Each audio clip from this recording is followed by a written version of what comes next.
یا غفور، اے بہت بخشنے والے۔ اس حقیقت سے کون انکار کر سکتا ہے کہ انسان گناہگار ہے؟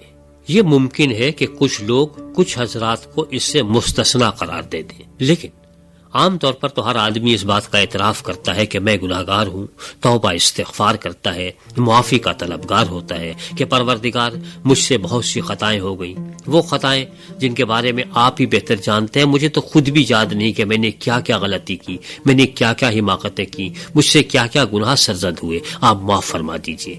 اور اگر خدا معاف نہ کرے تو ظاہر ہے کہ انسان کے لیے کوئی جائے مفر نہیں، پھر انسان جائے تو کہاں جائے؟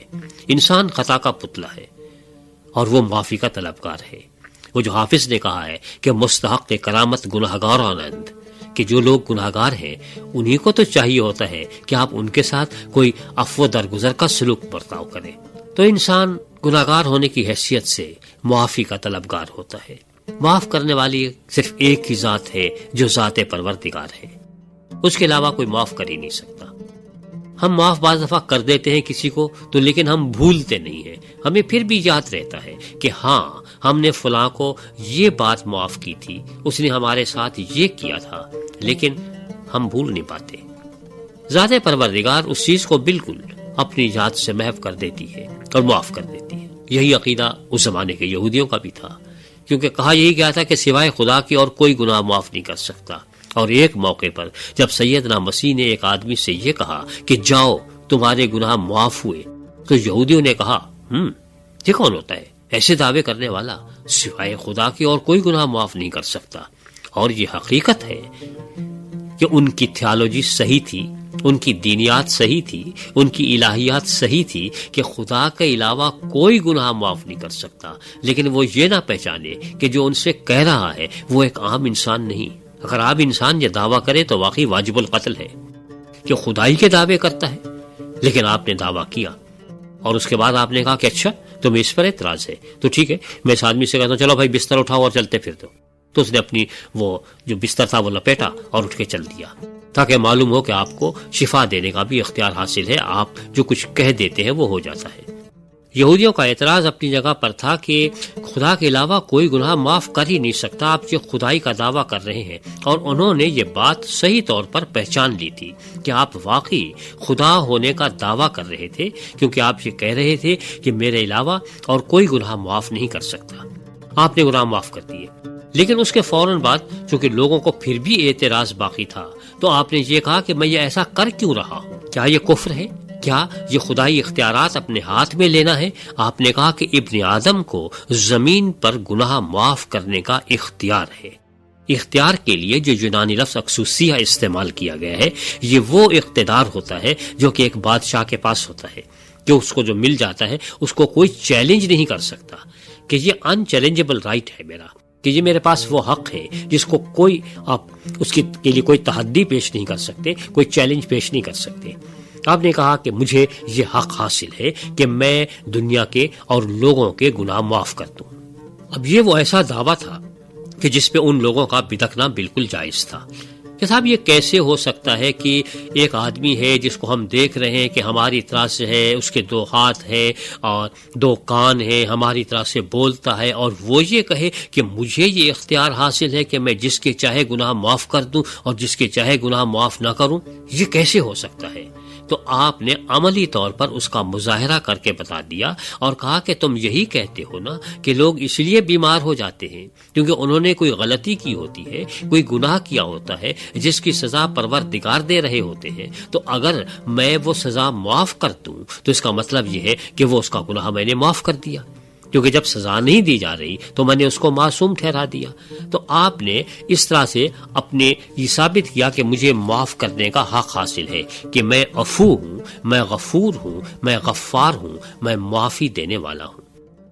عفو درگزر میں جو ہمارے ذہن میں ایک تصور آتا ہے وہ یہ آتا ہے عام طور پر، کیونکہ عفو کے ساتھ ہم درگزر بھی لگاتے ہیں کہ ایک آدمی نے کچھ غلطی تو کی ہے لیکن ہم اسے نظر انداز کر رہے ہیں، اچھا ٹھیک ہے کوئی اس دفعہ چھوڑ دیا لیکن اگلی دفعہ نہیں چھوڑیں گے، یہ ہمارے ہاں عام طور پر یہ تصور تقریباً پایا جاتا ہے عفو کے ساتھ، لیکن جو الفاظ وہاں استعمال کرنے کے لیے معافی کے لیے استعمال کیے گئے ہیں اس کا لفظی ترجمہ ہے آزاد کر دینا، کہ گناہ ایک ایسی زنجیر ہے جو انسان کو اپنے اندر جکڑے رہتی ہے، اور اگر اس زنجیر کو توڑ دیا جائے، اس کا ایک بھی حلقہ توڑ دیا جائے تو زنجیر الگ ہو جاتی ہے، اور میں اس کے تمام حلقے توڑنے کے لیے آیا ہوں۔ یہ زنجیریں ختم ہو جائیں گی گناہ کی، اور اب آزاد ہو، تم پھر سکتے ہو، گھوم سکتے ہو، تمہیں کوئی پوچھنے والا نہیں ہے۔ اور وہ آپ نے اس آدمی کو معاف کر دیا اور کہا کہ اپنا بستر اٹھاؤ اور چل دو، اور وہ بستر اٹھا کے چل دیا۔ تو اس کے بعد پھر ان یہودی علماء نے جنہوں نے پہلے یہ اعتراض کیا تھا کہ آپ کون ہوتے ہیں گناہ معاف کرنے والے، اس کے بعد کوئی اعتراض نہیں کیا، کیونکہ انہوں نے عملی طور پر یہ دیکھ لیا تھا کہ آپ نے حقیقتاً ویسا کر دیا۔ تو جب آپ اس دنیا پر تھے، آپ نے کہا کہ ابن آدم کو زمین پر گناہ معاف کرنے کا اختیار حاصل ہے۔ یہاں سے ایک یہ بات بھی معلوم ہوتی ہے کہ یہ معاف کرنے کا اختیار محدود ہے۔ عام طور پر لوگوں کے ذہن میں یہ ہوتا ہے کہ لامحدود اختیار ہے، کہ جس کو خدا جس وقت چاہے جب چاہے معاف کر دے، لیکن نہیں، یہ معافی صرف اسی وقت تک ہے جب تک انسان اس دنیا میں موجود ہے۔ مرنے کے بعد کوئی معافی نہیں۔ مرنے سے پہلے معافی ہے، مرنے کے بعد عدالت ہے، مرنے کے بعد یوم انصاف ہے، مرنے کے بعد یوم محشر ہے، مرنے کے بعد یوم الدین ہے۔ اس دن معافی نہیں ہے، معافی اسی زندگی میں ہے۔ اسی لیے آپ نے کہا کہ ابن آدم کو زمین پر گناہ معاف کرنے کا اختیار حاصل ہے، کیونکہ اسی زمین پر گناہ معاف کیے جاتے ہیں جب تک آدمی زندہ ہے، اس کے بعد نہیں۔ یا دوسرے الفاظ میں آپ کی یہ دعوت ہر اس آدمی کے لیے عام ہے جو زندہ ہے، کہ اگر زندہ ہے تو اس سے فائدہ اٹھا لے، مرنے کے بعد اس سے کوئی فائدہ نہیں ہوگا۔ یہ بالکل ایسے ہی ہے کہ جیسے ڈاکٹر ایک دوا دیتا ہے کہ آپ یہ استعمال کریں، اور آپ آدمی مر جائے اس کے بعد اس کے حلق میں وہ دوا ڈالتے رہے تو اس کا کوئی فرق نہیں پڑے گا، تو مر گیا۔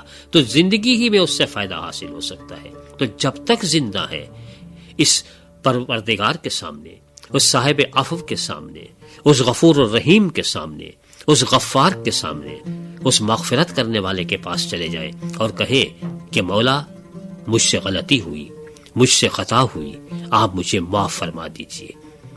اور عجیب بات تو یہ ہے کہ اس آدمی کو جو یہ تھا، جسے آپ نے لنگڑے کو شفا دی، اس نے یہ نہیں کہا تھا کہ مجھے شفا چاہیے، آپ نے خود ہی دے دی۔ تو اسی طرح سے آپ کو بھی مل سکتی ہے، لیکن ہاں آپ ذرا جائیں تو صحیح اس دروازے پر، سامنے تو آئے۔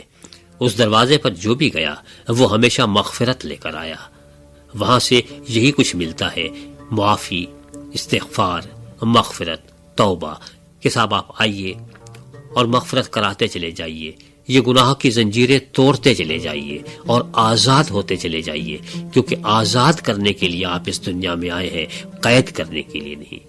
قیود و بند کی تمام زنجیریں توڑنے کے لیے، استحصال کو ختم کرنے کے لیے، گناہ کے بندھن توڑنے کے لیے آپ آئے ہیں۔ اور جس کے لیے لفظ استعمال ہوا ہے کہ وہی کے بندھے ہوئے لوگ ہیں، ان کو آزاد کرنا ہے۔ لیکن آپ نے کبھی دیکھا کہ اگر حکومت کا، سرکار کا کوئی مجرم ہو اور اسے کوئی ماتحت آزاد کرتے تو کیا ہوگا؟ تو ماتحت کو پھر اندر کر دیا جائے گا۔ ہمیشہ معاف وہی کر سکتا ہے جو صاحب اقتدار ہوتا ہے، جس کے پاس اختیار اعلیٰ ہوتا ہے۔ جس کے پاس اختیار اعلیٰ نہیں ہوتا وہ معاف نہیں کر سکتا، وہ صرف قوانین کی پابندی کرتا ہے۔